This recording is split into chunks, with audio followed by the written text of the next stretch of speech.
Bien, vamos a comenzar con la parte de Hartree-Fock, Hartree-Fock y Hartree-Fock-Rutherford.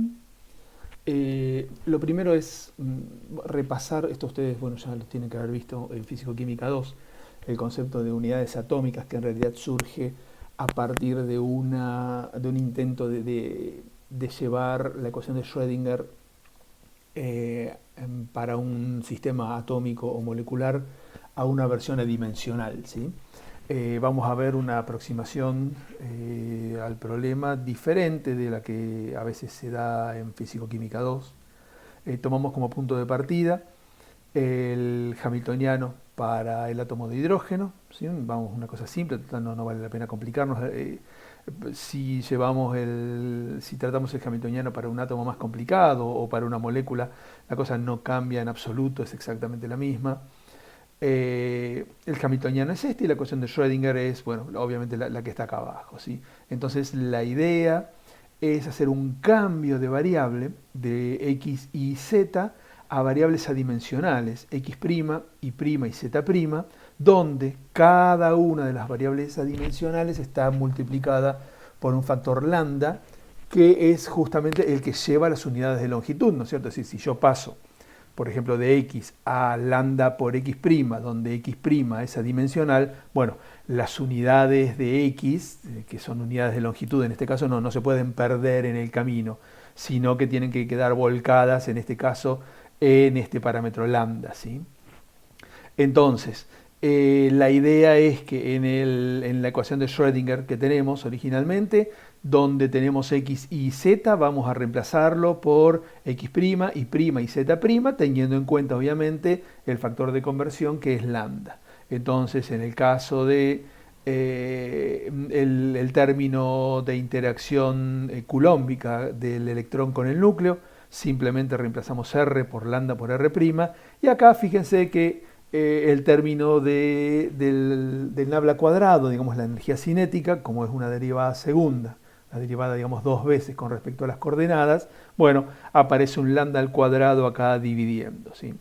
Como se supone que dentro de las funciones de onda reemplazamos las x por las x y z por x', y' y z', bueno, simplemente reemplazamos la función de onda por una función de onda también primada.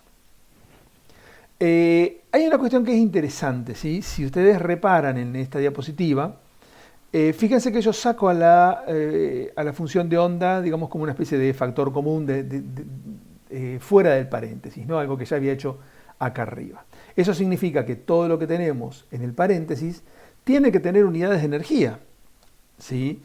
Es más, recuerden que ahora en nabla cuadrado, el operador de energía cinética, en las coordenadas primadas es adimensional. Por lo tanto, por lo tanto, eso significa que h partida cuadrado dividido lambda cuadrado dividido la masa, en este caso del electrón, tiene que ser igual a, o tiene que tener unidades de energía. De la misma manera con la carga del electrón al cuadrado por 4pi epsilon 0 por lambda, ¿sí? Entonces, si nos quedamos con los primeros dos términos de esta triple igualdad, encuentro que lambda tiene que ser igual a todo esto que está acá, ¿sí? Fíjense que es un cociente de constantes típicas, ¿no es cierto? Es decir, constantes que están perfectamente definidas en cualquier lado. Ahora bien, no nos tenemos que olvidar que lambda tiene unidades de longitud. Entonces, podemos pensar que lambda es justamente una unidad de referencia de longitud que si nosotros utilizamos en m la masa del electrón, fíjense que yo dije que estas eran todas constantes, lo cual es cierto. Sin embargo, la masa que aparece acá abajo puede ser la masa del electrón, pero también podría haber sido la masa de otra partícula, si la ecuación de Schrödinger, por ejemplo, hubiese sido diferente, ¿sí? Bueno, en el caso de que la masa es la masa del electrón, nosotros aprovechamos y definimos a este cociente de constantes como el radio de Bohr, ¿sí? Ese radio de Bohr es igual a aproximadamente 0,529 Armstrong, ¿sí? por 10 a la menos 10 metros. Esa cantidad es lo que, además de llamarlo radio de Bohr, da lugar a lo que se llama a la unidad atómica de longitud, ¿sí? Que vamos a denominar simplemente Bohr esta vez en minúscula, ¿sí? No porque sea una falta de respeto al apellido, sino simplemente porque se simboliza en minúscula. Con esta expresión para lambda, o con esta expresión para lambda, podemos volver a las ecuaciones que tenemos arriba y encontramos que para E sub 0, nuevamente hay un cociente, ¿sí?, de constantes perfectamente conocidas. Nuevamente aparece, por supuesto, la masa del electrón, porque es la que utilizamos para definir a lambda, y me define una cantidad en energía, una cantidad, fíjense que es bastante pequeña, 4,35 por 10 a la menos 18 joules, y esto es justamente lo que vamos a denominar una unidad de referencia de energía, ¿sí?, y que la vamos a denominar Hartree, ¿sí?, que se simboliza con una E mayúscula seguida de una H minúscula.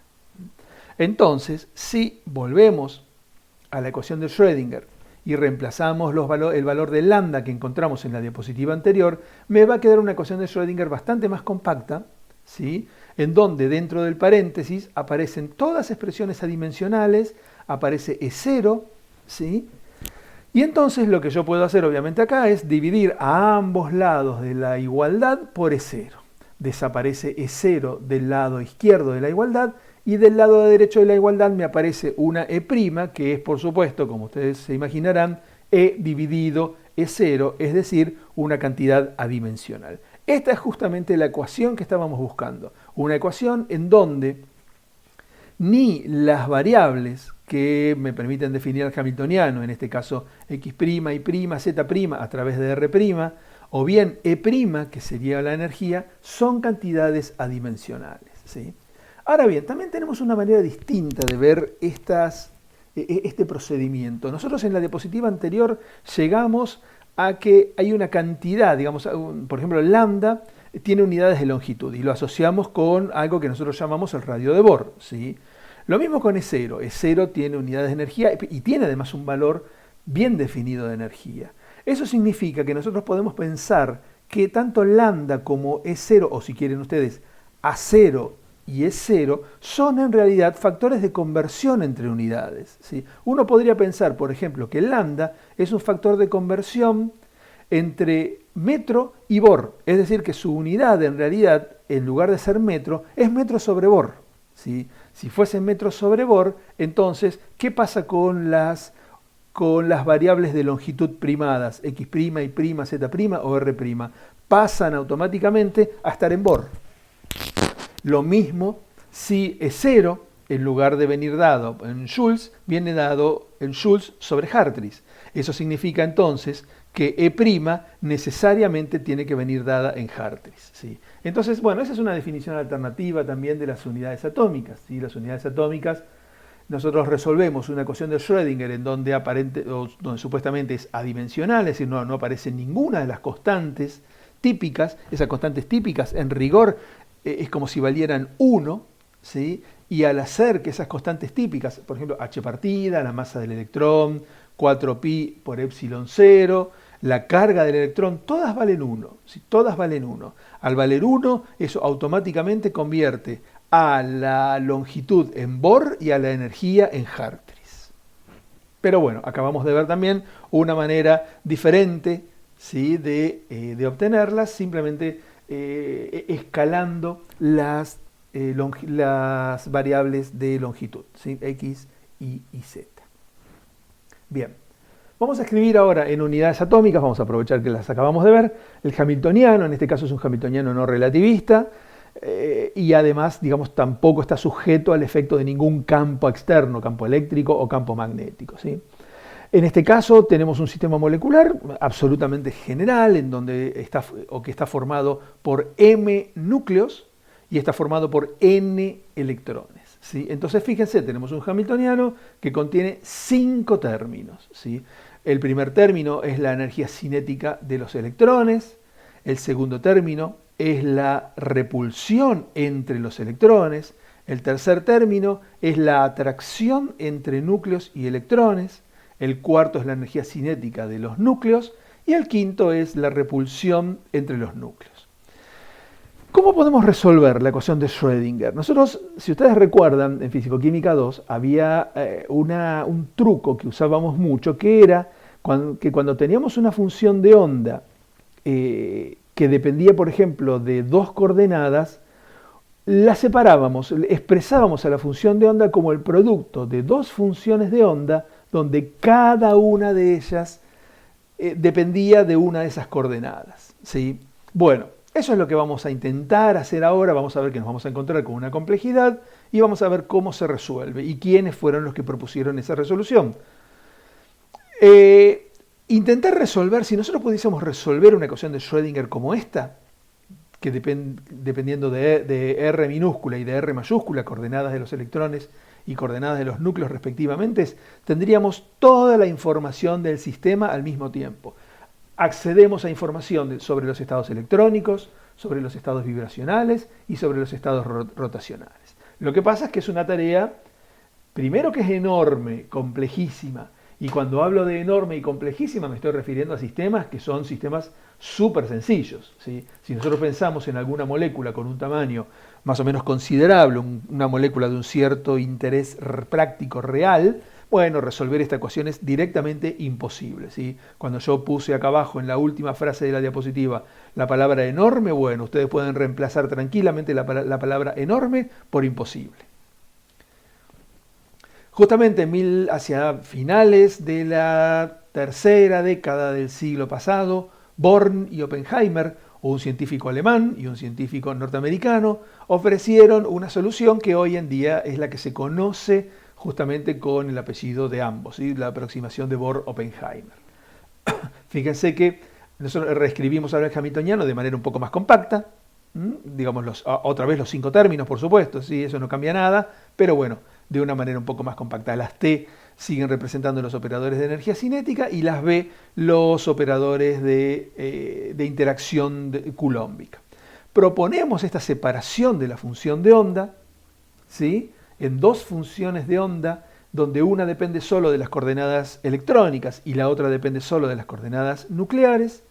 Vamos a la ecuación de Schrödinger entonces de la diapositiva anterior y nos encontramos con algo que podemos separar. Los dos términos del hamiltoniano que dependen solo de las coordenadas de los electrones, los dos términos del hamiltoniano que dependen solamente de las coordenadas de los núcleos, y el término de la interacción entre los núcleos y los electrones que depende de las coordenadas de ambas partículas, ¿sí? Y este es el origen del problema que nosotros tenemos, ¿sí? Nosotros tenemos acá un término que está acoplando el movimiento de los electrones con el movimiento de los núcleos. Yo no puedo separar la función de onda en dos porciones, en una parte que dependa solamente de la parte electrónica y una parte que dependa solamente de la parte nuclear, cuando tengo un término en el hamiltoniano que acopla los dos conjuntos de coordenadas, ¿sí? Fíjense, para que ustedes lo vean un poco más claro, premultiplicamos la ecuación anterior con los complejos conjugados de ambas funciones de onda e integramos sobre las dos coordenadas, los dos conjuntos de coordenadas, núcleos y electrones, e integramos, pero integramos solo a la derecha de la igualdad, aprovechando que las funciones de onda están normalizadas porque nosotros lo definimos de esa manera. De esa forma, seguimos teniendo a la energía a la derecha de la igualdad y a la izquierda tenemos tres términos. Un término en donde, acá fíjense que podríamos tranquilamente integrar esta parte que aparece acá que depende solo de las coordenadas nucleares, sin ningún término del hamiltoniano, esto me tendría que dar 1. Podríamos integrar acá esta porción, esta integral que depende solo de las coordenadas de los electrones, que también me tendría que dar 1, y me quedaría una parte que depende de acá de las coordenadas de los electrones, otra parte que depende de las coordenadas de los núcleos, y el término que me está acoplando los dos movimientos. ¿Cuál fue la idea de Bohr y Oppenheimer allá por 1927? Bueno, una idea muy intuitiva, ¿no es cierto? Intuitiva, pero bueno, no por eso deja de ser elegante la solución. Lo primero es que nosotros sabemos que los núcleos son mucho más lentos que los electrones, ya que tienen una masa que es mucho más grande. Si ustedes recuerdan, cuando nosotros definimos, cuando estudiamos incluso estructura atómica en Introducción a la Química y hablamos de la masa del protón y de la masa del electrón, bueno, la masa del protón es casi 2000 veces más grande que la masa del electrón. Por lo tanto, no es para nada descabellada una aproximación de este tipo y pensar justamente en que las velocidades, sabiendo además que las velocidades son inversamente proporcionales a las masas, ¿sí? Si la temperatura permanece constante. El hecho de que los núcleos sean mucho más lentos, nosotros podemos pensar que los núcleos van a permanecer fijos. Es decir, si nosotros estamos trabajando con un sistema molecular y fijamos una conformación para los núcleos, entonces los mismos van a permanecer fijos durante todo el movimiento que ejecuten los electrones. En otras palabras, los electrones se mueven en un entorno de núcleos fijos. Este es un concepto interesante e importante, ¿sí? Nosotros elegimos qué conformación van a tener los núcleos en el espacio y una vez que nosotros la elegimos, esa conformación va a permanecer fija durante todo el movimiento que ejerzan o que ejecuten los electrones. Asumiendo que esto es cierto, entonces la interacción entre los núcleos y los electrones tiene una pequeña variación. Fíjense, en lugar de que los argumentos son la coordenada de los electrones y la coordenada de los núcleos, separadas por una coma, los separamos por un punto y coma. ¿Sí? ¿Qué significa el punto y coma? ¿Qué tiene de diferente el punto y coma con respecto a la coma solamente? Significa que la verdadera variable ahora está a la izquierda del punto y coma, mientras que a la derecha del mismo quedó una variable que en realidad está funcionando como un parámetro, es decir, una constante durante el cálculo. ¿Sí? En otras palabras, nosotros podemos calcular la interacción entre el núcleo y los núcleos, entre los núcleos y los electrones, considerando que los núcleos están fijos en el espacio mientras los electrones ejecutan sus movimientos. ¿Sí? Obviamente que va a pasar exactamente lo mismo con todas las cantidades que nosotros tenemos en esta ecuación de Schrödinger acá integrada, que dependan solamente de R. Es decir, por ejemplo, la función de onda electrónica depende de R. Sí, es cierto, depende de R, pero depende de R para una configuración o para una conformación fija de núcleos. Si a mí se me ocurre cambiar la conformación de núcleos, la función de onda va a cambiar. Si a mí se me ocurre cambiar la conformación de núcleos, la energía cinética de los electrones también va a cambiar y la interacción electrón-electrón también va a cambiar. Entonces, nosotros vamos a tener una ecuación de Schrödinger diferente, en donde fíjense que ahora la ecuación de Schrödinger, la función de onda electrónica pasa a depender paramétricamente de las coordenadas de los núcleos y pasa exactamente lo mismo con el operador de energía cinética y de interacción coulombica para los electrones. ¿Sí? Entonces, tenemos una ecuación que si nosotros la integráramos con respecto a R minúscula, es decir, las coordenadas de los electrones, ¿qué tenemos como producto? Y vamos a tener una función que va a depender de las coordenadas de los núcleos. Ese es el punto importante. ¿Sí? Fíjense que yo acá reacomodé la ecuación anterior de una manera distinta. ¿Sí? Dejé la compleja conjugada de la función de onda de los núcleos, lo dejé bien a la izquierda, pegada al símbolo de la integral. Y la función de onda, también sin la compleja conjugada, la original de los núcleos, la dejé bien a la derecha, en este caso pegada al diferencial de R mayúscula.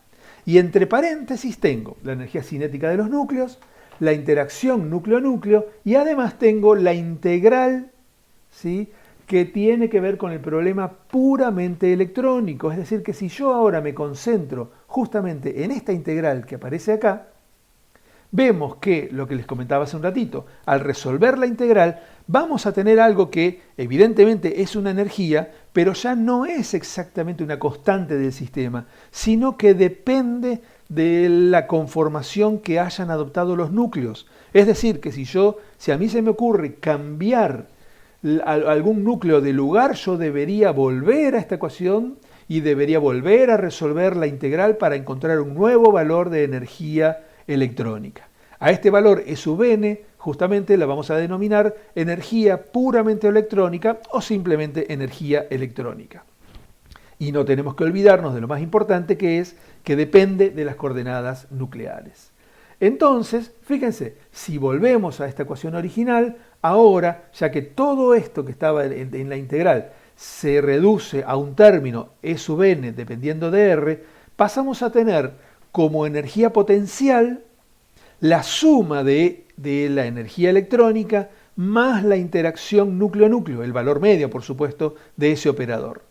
Estos dos términos van a funcionar ahora como la energía potencial para el movimiento de los núcleos. Fíjense entonces qué interesante. Nosotros resolvemos una ecuación de Schrödinger puramente electrónica considerando que los núcleos están fijos. Y una vez que obtenemos esa energía electrónica, que es función de las coordenadas de los núcleos, le sumamos el valor medio de la interacción núcleo-núcleo y eso va a funcionar como energía potencial para el movimiento de los núcleos. Estamos ahora en condiciones de calcular esta nueva integral, que es la que nos va a dar finalmente lo que buscábamos al principio de todo, que era la energía total del sistema. ¿Sí? Bien, esto es entonces lo que conocemos como aproximación de Bohr-Oppenheimer. Fíjense entonces que la clave en esto está en que nosotros debemos desacoplar la interacción entre los núcleos y los electrones. ¿Sí? ¿Esto de qué manera lo hacemos? Asumiendo que los núcleos adoptan una posición fija en el espacio y quedan así durante todo el movimiento de los electrones. ¿Sí? Considerando entonces que la interacción electrón-núcleo es una constante, ¿sí? Bueno, es una constante, digamos, que depende perdón, no es exactamente una constante, sino que es un término que depende de las coordenadas de los electrones y de los núcleos, pero de los núcleos depende de manera paramétrica, ¿sí? Entonces, considerando ese término, podemos obtener lo que llamamos una energía puramente electrónica o simplemente energía electrónica. Cuando a esa energía electrónica le agregamos o le sumamos la repulsión núcleo-núcleo, tenemos entonces un valor de energía que es la llamada energía electrónica total. Y esa energía electrónica total es la que sirve como energía potencial para el movimiento nuclear. ¿Sí? Ahora bien, en la práctica, en general, nosotros nunca calculamos la última parte, permítanme ir un momentito a la diapositiva anterior, nunca calculamos esta última integral. ¿Sí? Siempre nos quedamos con este término. Este U de R es lo que nosotros vamos a utilizar como energía potencial para un sistema. ¿Sí? Esta va a ser la energía potencial, que es la suma de la energía electrónica y de la repulsión núcleo-núcleo. ¿Sí? Es importante recordar que tenemos que agregar la repulsión núcleo-núcleo. ¿Sí? Si no hiciéramos eso y nos quedáramos solamente con la energía electrónica, podemos encontrar artificios muy extraños en curvas de energía electrónica con respecto a la distancia internuclear. Muy bien, bueno, esto es un poco la notación de Dirac para integrales. Esto en realidad lo vimos y lo repasamos en la primera clase y ustedes también seguramente lo deben recordar de Físico-Química 2. ¿Sí? La manera en que a la compleja conjugada la denominamos bra y a la función original la denominamos ket, de manera tal que una integral de este tipo, una integral de normalización, la denominamos bracket. ¿Sí? Y cuando hay un operador actuando sobre alguna de las dos funciones, bueno, simplemente intercalamos el operador dentro del bracket, ¿sí? Y decimos que a veces, bueno, calculamos un bracket para un operador determinado. No me detengo más en esto, ¿no? Hagamos un pequeño repaso de otras cosas que también ustedes vieron, que son operadores de spin y los conceptos de antisimetría de funciones de onda, y cómo eso deriva en el principio de exclusión de Pauli. Sabemos que los operadores de spin, ¿sí? Tienen autovalores que están bien definidos. ¿Sí? Están definidos en unidades de h partida al cuadrado y de h partida respectivamente. Como estamos usando unidades atómicas y h partida vale 1, bueno, h partida al cuadrado también va a valer 1. El operador total de spin, el operador total al cuadrado, tiene como autovalor S por S más 1, donde S puede valer enteros o semienteros, empezando desde 0, ¿sí? Pero con la restricción de que no pueden ser negativos. ¿Sí? 0, 1 medio, 1, 3 medio, 2, etcétera, etcétera, etcétera. Y como en toda la teoría de los momentos angulares, nosotros podemos definir, tiene sentido que definamos solamente una de las componentes del momento angular. ¿Sí? Si ustedes recuerdan, un repaso muy breve, un momento angular, cada uno de las componentes del momento angular, ¿sí? Sobre X, sobre Y y sobre Z, tienen la capacidad de conmutar con el operador total al cuadrado. Sin embargo, las componentes no conmutan entre sí. Eso significa que yo no puedo definir al mismo tiempo el operador S cuadrado, volvemos al spin, y SZ, XY, SZ, SI y SX. ¿Sí? Lo único que yo puedo definir en todo caso para que me permitan describir al sistema en términos de números cuánticos que sirvan es tomar a ese cuadrado y solamente a una de las componentes. ¿Sí? Por conveniencia, por arbitrariedad, siempre se ha tomado a SZ. ¿Sí? Y SZ, el autovalor de SZ es simplemente M sub S, que puede tener como valores desde 2S más 1 valores, es decir, desde menos S hasta S. En el caso de los fermiones son un tipo particular, ¿sí? Un tipo muy especial de partículas. Por ejemplo, los electrones, los protones y los neutrones son fermiones. ¿Sí?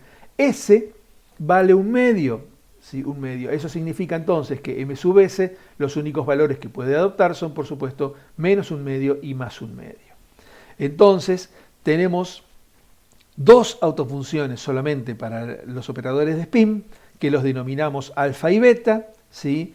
Y que tienen como coordenadas genéricas sigma, ¿sí? Ahora enseguida vamos a ver de dónde salen estas sigma, ¿sí? Y acá está el efecto de los operadores S cuadrado y SZ sobre las autofunciones alfa y beta, ¿sí?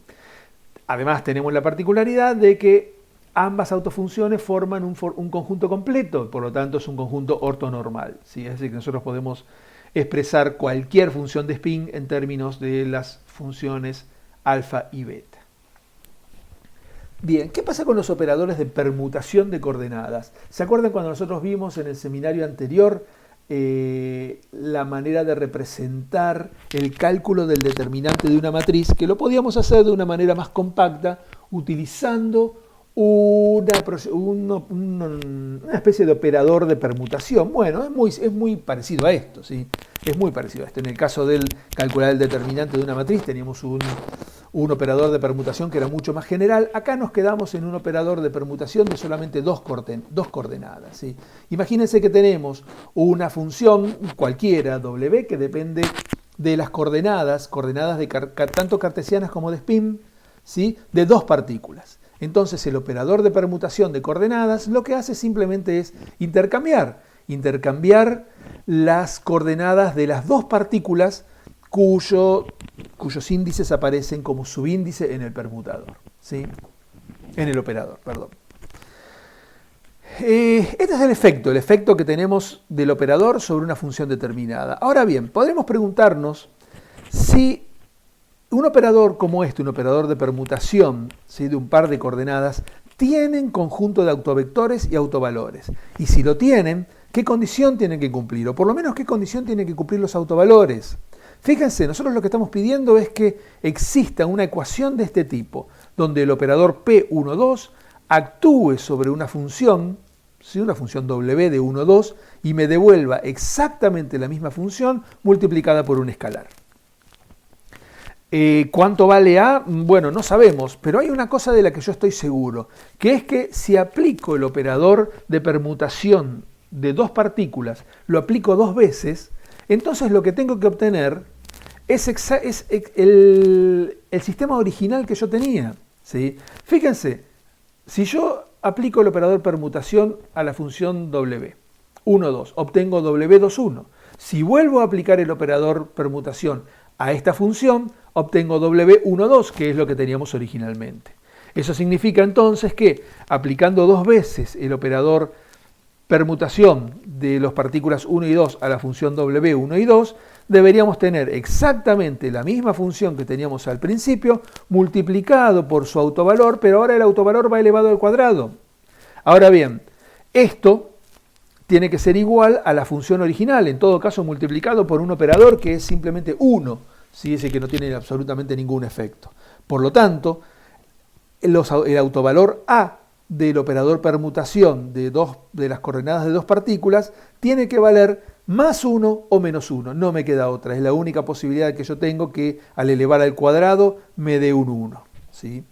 Entonces, esto significa que se cumple al mismo tiempo que el efecto del operador de permutación sobre una función de dos partículas es justamente permutar las coordenadas de ambas partículas. Pero a su vez, este operador tiene como autovalores más 1 y menos 1. Por lo tanto, se tiene que cumplir, si fíjense que los dos términos que tenemos a la izquierda de la igualdad acá son iguales, los dos términos que tenemos a la derecha de la igualdad tienen que ser iguales entre sí.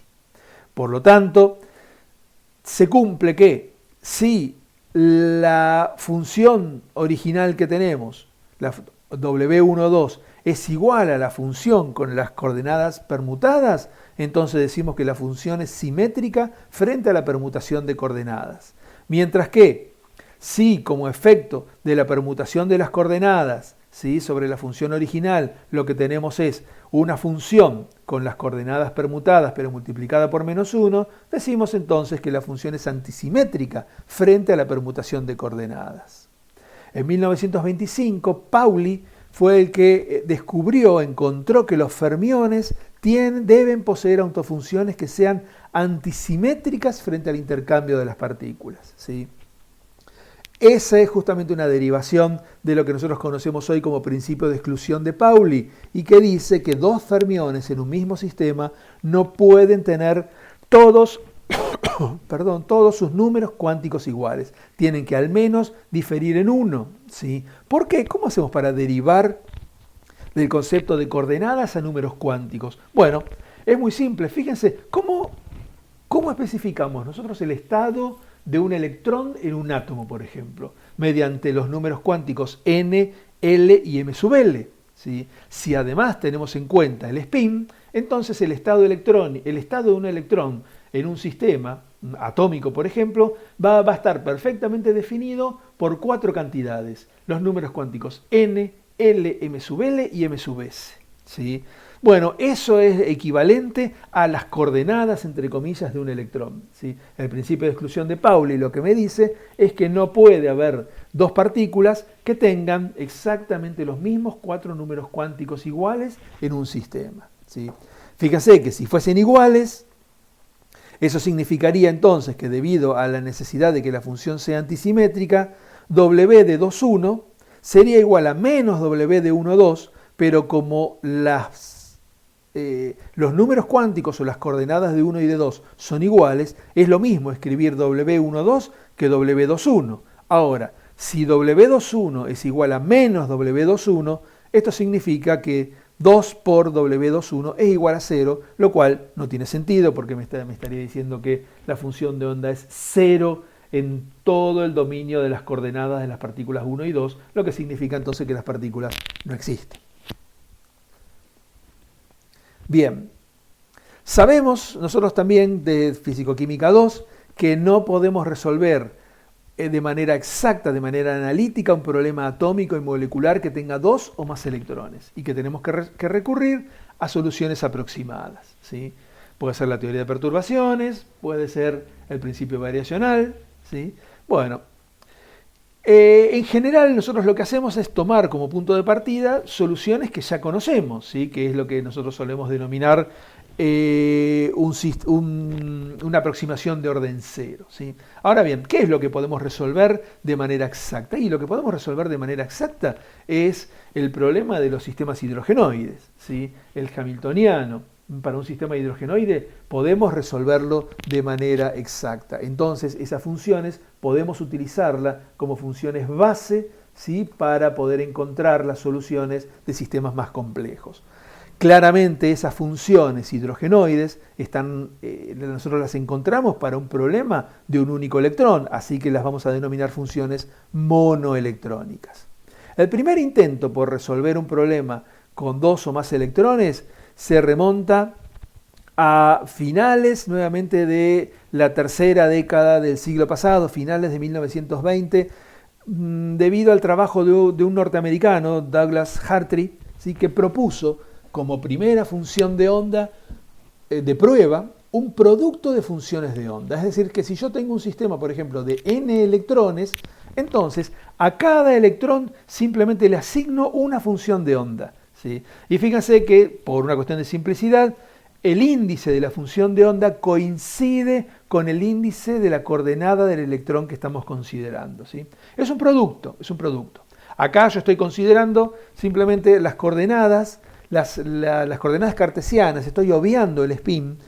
Ustedes van a ver después en el seminario, yo les preparé un ejercicio en el cual ustedes van a mostrar, se van a convencer que escribir o no escribir el spin en una función de onda para el método de Hartree es exactamente lo mismo. Escribir el spin no conduce a una solución diferente, ¿sí? Por lo tanto, acá yo lo que hago simplemente es obviar la escritura de las coordenadas de spin. El hamiltoniano que tenemos que resolver, que vamos a utilizar, es para un sistema atómico, ¿sí? Nos quedamos con el sistema atómico nuevamente por una cuestión de simplicidad. Es en unidades atómicas, un término, digamos, una parte que contiene a la energía cinética, a la interacción con el núcleo de cada uno de los n electrones, y luego la interacción electrón-electrón de los pares posibles de núcleos. De electrones. Fíjense que de la manera en que está escrita la doble suma, ¿sí?, la doble suma, acá estoy evitando contar dos veces la interacción, la repulsión entre los electrones, ¿sí? Por eso es que no hay un medio delante de la doble suma, ¿sí? Es por la forma en que está escrita la suma. Presten atención a cómo está escrita la suma, porque esta manera de escribirla la vamos a usar un poco más adelante.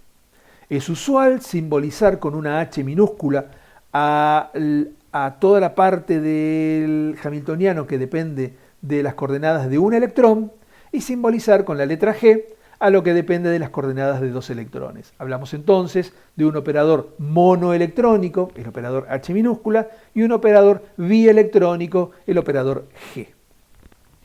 Bien. La energía de un sistema, utilizando una función de onda como la función de Hartree, se obtiene calculando el valor medio del hamiltoniano, obviamente, ¿sí? Pero bueno, recuerden que tenemos la condición de que la función de onda tiene que estar normalizada, por lo tanto, ¿cómo podemos calcular el valor medio del hamiltoniano y que al mismo tiempo se satisfaga la condición de normalización de la función de onda? Utilizando los multiplicadores de Lagrange.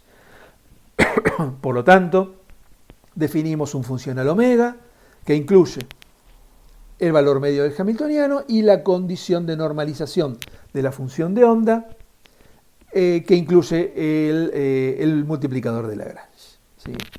Bien, la ventaja de esta función, de una función de onda que es un producto de funciones monoelectrónicas, es que nos permite desarrollar cada uno de los términos que tenemos en el valor medio del hamiltoniano. Fíjense, por ejemplo, el valor medio del operador monoelectrónico H.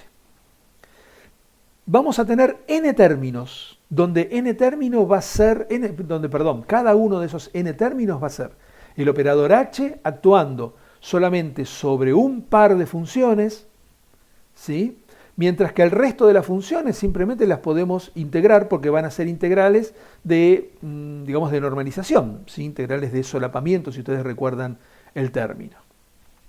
Vamos a tener un segundo término en donde ahora el operador monoelectrónico H va a actuar sobre la partícula 2, ¿sí? Por lo tanto, va a actuar sobre psi2, mientras que psi1, psi3, psi4, hasta psi_n se pueden integrar, no va a haber ningún problema. Y así hasta que lleguemos a h sub n, ¿sí? Entonces vamos a tener una suma de n términos, donde lo único que sobrevive después de integrar es solamente la integral del operador monoelectrónico sobre cada una de las n funciones monoelectrónicas que usamos para definir la función de Hartree. Para el operador G, el operador monoelectrónico, vamos a tener algo muy parecido. ¿Cuál es la diferencia obvia? Que en lugar de estar actuando sobre funciones individuales, vamos a estar actuando sobre pares de funciones. Esto significa que en realidad en lugar de tener n términos al final, vamos a tener n por n menos 1 dividido 2 términos sumando acá. ¿Sí? Finalmente tenemos el término digamos, de multiplicador de Lagrange, que acá fíjense que acá me tomo la licencia obviamente de no integrar, porque si integrara me quedaría solamente epsilon y no puedo cumplir con la condición que yo necesito de normalización. ¿Está bien? Por lo tanto, acá yo me guardo, me tomo la licencia de no integrar. Integro acá de manera tal de independizarme de todas las expresiones que no dependen ni del operador h ni del operador g. De esa manera, expresamos entonces al funcional omega mayúscula en términos de las funciones pequeñas, no de la psi mayúscula, sino de las psi pequeñas, ¿sí? Y aplicamos el principio variacional con respecto al bra de psi sub i, por ejemplo. Entonces me va a quedar una ecuación de este tipo, fíjense ustedes, de este tipo.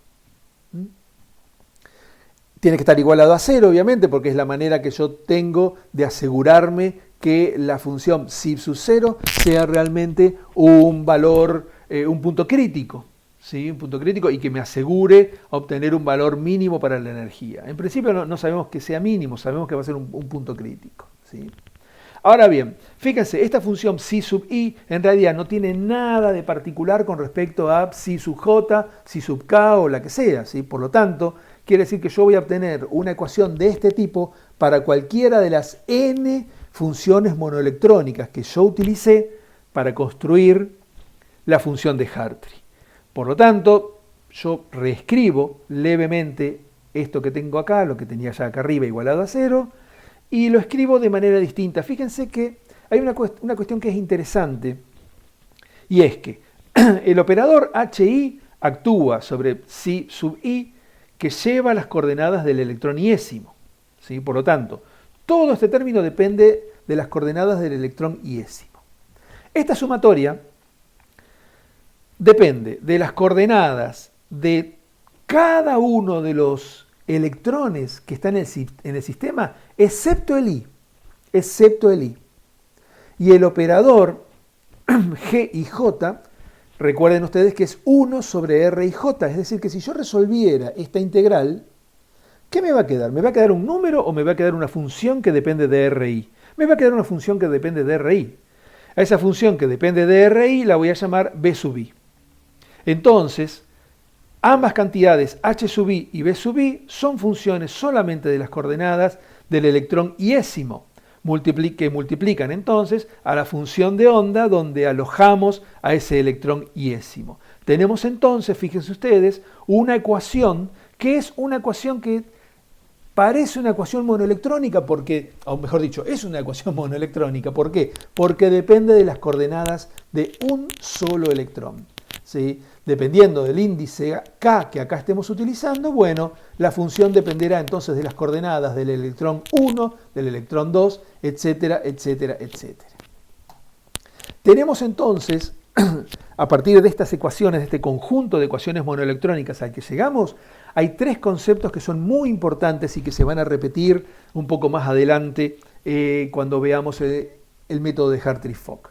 Esos conceptos son el de ecuación monoelectrónica, que es el que acabamos de ver, el de potencial efectivo y el de autoconsistencia, ¿sí? Volvamos al concepto de ecuación monoelectrónica. Dijimos que las ecuaciones con las que finalizamos la diapositiva anterior son ecuaciones monoelectrónicas, ¿sí?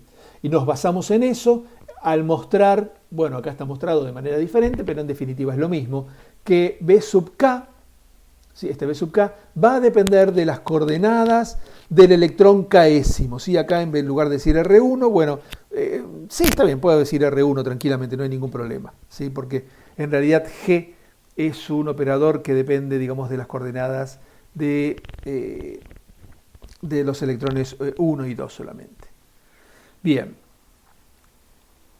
Esto lleva a un concepto que es muy interesante, sí, muy importante, y es que nosotros acá no estamos dando cuenta del movimiento real del movimiento verdadero de los electrones en un átomo o en una molécula, sino que estamos considerando que cada electrón se mueve en un campo promedio generado por el resto de los n-1 electrones. Y ese campo promedio está calculado mediante este conjunto de integrales. ¿Sí? Bien, si nosotros desarrolláramos la expresión, digamos, a la expresión de H, ¿sí? Desarrollamos la expresión de H y le sumamos este potencial, digamos, que contiene al operador bielectrónico, llegamos a una ecuación de este tipo. Ahora bien, fíjense que yo podría tranquilamente construir un potencial efectivo, ¿sí? Un potencial efectivo que dependa de las coordenadas de un solo electrón, ¿sí? De RI. ¿Por qué? Porque menos Z dividido RI y todo esto que aparece acá en esta suma son funciones solamente de las coordenadas de un electrón. Por lo tanto, yo puedo pensar en un potencial efectivo que dependa de las coordenadas de un único electrón. Entonces, eso me conduce a un hamiltoniano efectivo que va a tener esta pinta. Si ustedes recuerdan, el hamiltoniano para el átomo de hidrógeno o para cualquier sistema hidrogenoide tiene exactamente esta pinta. Y el átomo de hidrógeno o bien un sistema hidrogenoide es un sistema monoelectrónico. Por lo tanto, escribir este hamiltoniano como un hamiltoniano efectivo me permite reforzar la idea de que estamos frente a un sistema de ecuaciones monoelectrónicas. Ahora bien, hay un problema. La cuestión no es tan sencilla, ¿sí? No es tan fácil. Fíjense que para poder obtener el hamiltoniano, tengo que calcular la energía cinética, que no sería tan problemática, pero tengo que calcular también el potencial efectivo. Y el potencial efectivo contiene la interacción entre los electrones, contiene n-1 sumas de este tipo, ¿sí? Pero claro, ¿cuál es el problema? Yo estoy tratando de obtener un conjunto de autofunciones, pero necesito las autofunciones adentro de esta sumatoria. Es decir, que para calcular este potencial y por lo tanto para calcular el hamiltoniano necesito conocer las soluciones que estoy buscando. Eso obviamente que no tiene ningún sentido. Lo que me está indicando es que no puedo resolver de manera analítica, de manera cerrada, un problema de este tipo. Por lo tanto, tenemos que recurrir a un método iterativo que se conoce como campo autoconsistente o bien en inglés Self-Consistent Field, ¿sí? O bien SCF. Entonces, la manera en que se trabaja en un método de este tipo iterativo es proponer un conjunto de autofunciones de partida que podrían ser, por ejemplo, funciones del átomo de hidrógeno o bien de un sistema hidrogenoide con un Z parecido al sistema que estamos tratando. Vamos a llamarlo psi supra cero.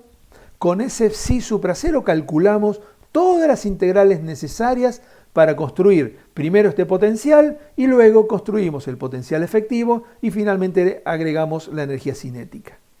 Resolvemos el conjunto de ecuaciones monoelectrónicas, eso va a ser un problema, digamos, a este nivel. Fíjense que nosotros no estamos introduciendo coeficientes, es decir, no es un método variacional lineal, sino que estamos calculando acá funciones de onda de manera numérica posiblemente, ¿sí?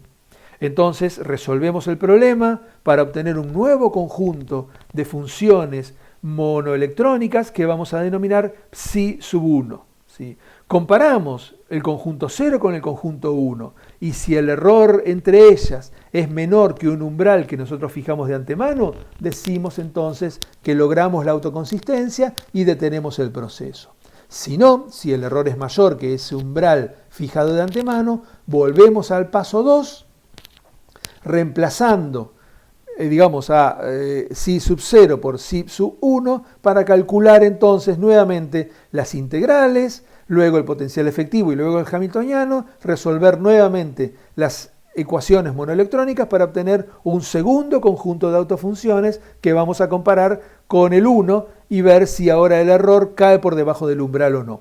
Repetimos tantas veces como sea necesario hasta caer por debajo de ese umbral que nosotros fijamos de antemano. ¿Sí? Bueno, acá tienen ustedes un diagrama de flujo que muestra cuál sería la autoconsistencia. o cómo se logra, mejor dicho, la autoconsistencia.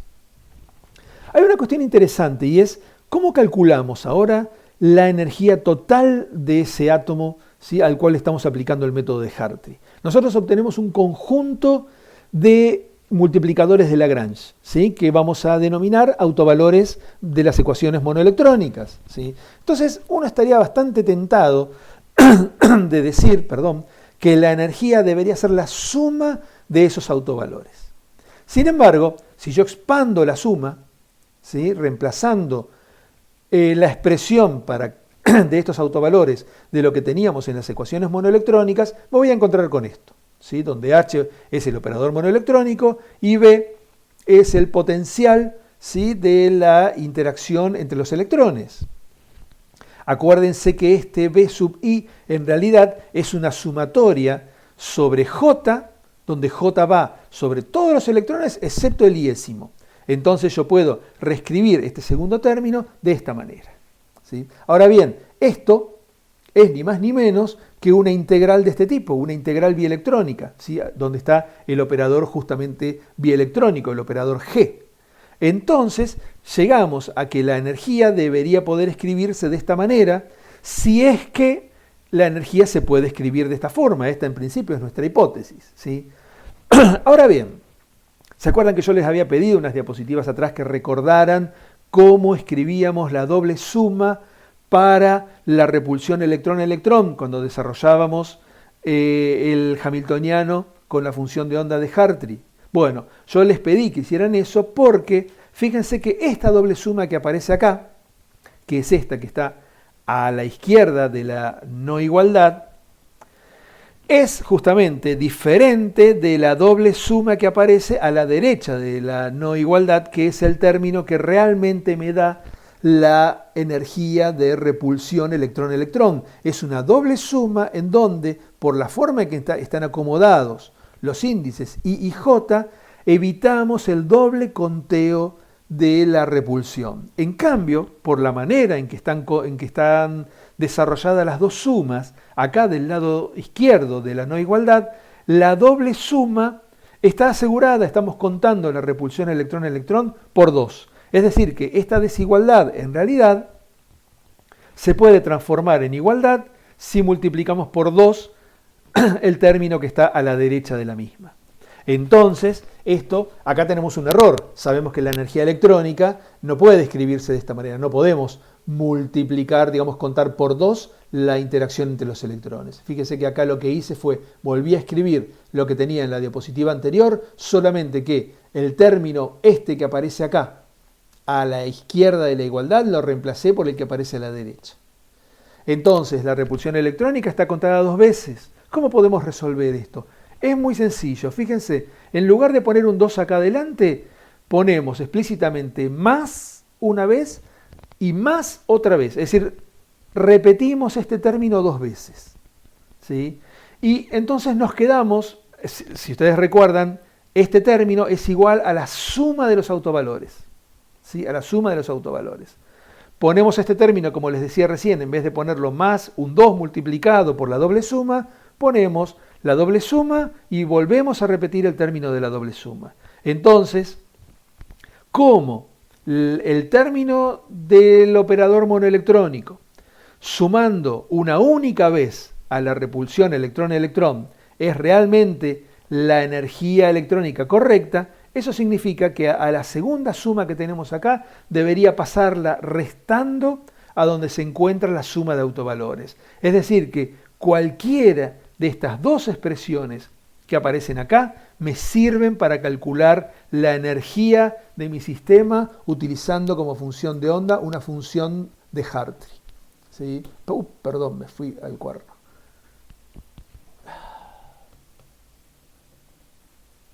Perdón, Vamos rapidito.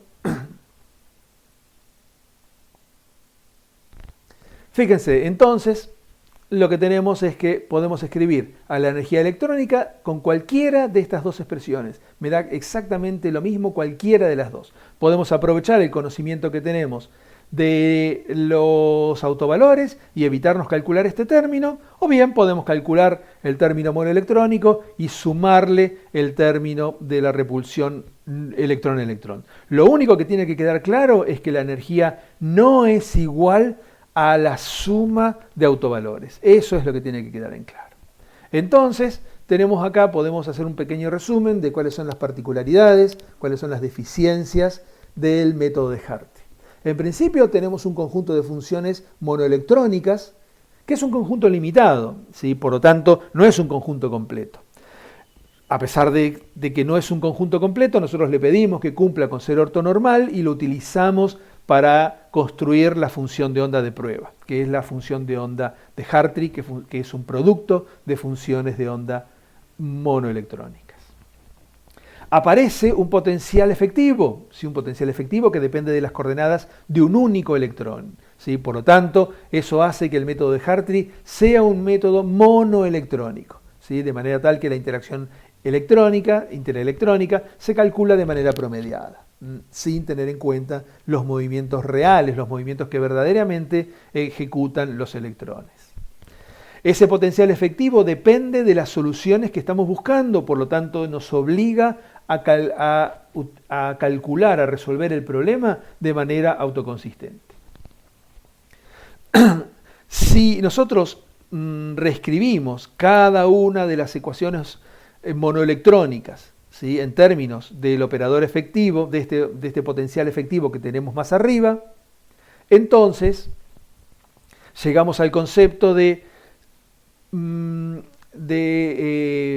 electrones independientes, ¿sí? De partículas independientes, ecuaciones monoelectrónicas, ¿sí? Donde tenemos partículas que se comportan de manera independiente, es como si no estuviesen interactuando con nada. ¿Por qué? ¿Por qué podemos decir eso? Porque tienen exactamente la misma pinta que tenían o que tiene el átomo de hidrógeno o cualquier átomo hidrogenoide, ¿sí? Hay una interacción solamente con el núcleo. Acá hay una interacción con el núcleo que está en cierta manera apantallada por la interacción con el resto de los electrones. Hay una deficiencia muy importante que tiene el método de Hartree, y es que la función de onda, tal como está escrita, no es antisimétrica frente al intercambio de las coordenadas de dos electrones. Fíjense, ahora utilizamos, simplemente por generalidad, tampoco es necesario, la función de onda de Hartree en términos de coordenadas S. Las coordenadas S son las coordenadas que incluyen las coordenadas de spin. Es el producto de las coordenadas cartesianas por las coordenadas de spin, ¿sí? Tener en cuenta las coordenadas S convierte a psi sub S en lo que llamamos un orbital spin, es decir, un orbital que se compone de una parte puramente espacial y una parte puramente de spin. Volviendo a la ecuación de Hartree, escrita como un producto de funciones monoelectrónicas, si yo aplicara el operador de permutación de las coordenadas 1 y 2, ¿sí? Simplemente intercambio S1 por S2, pero no intercambio las funciones de onda en donde están alojados esos electrones. Por lo tanto, resulta claro que no se cumple la igualdad de que la función de onda original es igual a la función de onda después de aplicar el operador de proyección. Por lo tanto, no se satisface el principio de exclusión de Pauli. Por lo tanto, entonces, tenemos que buscar una manera para resolver este problema, ¿sí? Y ahí lo que hacemos es recordar algo que definimos en el tema anterior, que si nosotros cuando intercambiamos dos filas o dos columnas en un determinante o en una matriz, el valor del determinante de la misma permanece inalterado, ¿sí? Pero el valor cambia de signo. Esto significa que nosotros podríamos pensar en asociar a las coordenadas electrónicas, coordenadas tanto cartesianas como de spin, a las filas y a las columnas de un determinante. En otras palabras, nos está sugiriendo que podríamos escribir una función de onda de un sistema de n electrones, no como un producto de n funciones, sino como un determinante de n por n. Bueno, esto es lo que vamos a ver ahora inmediatamente después.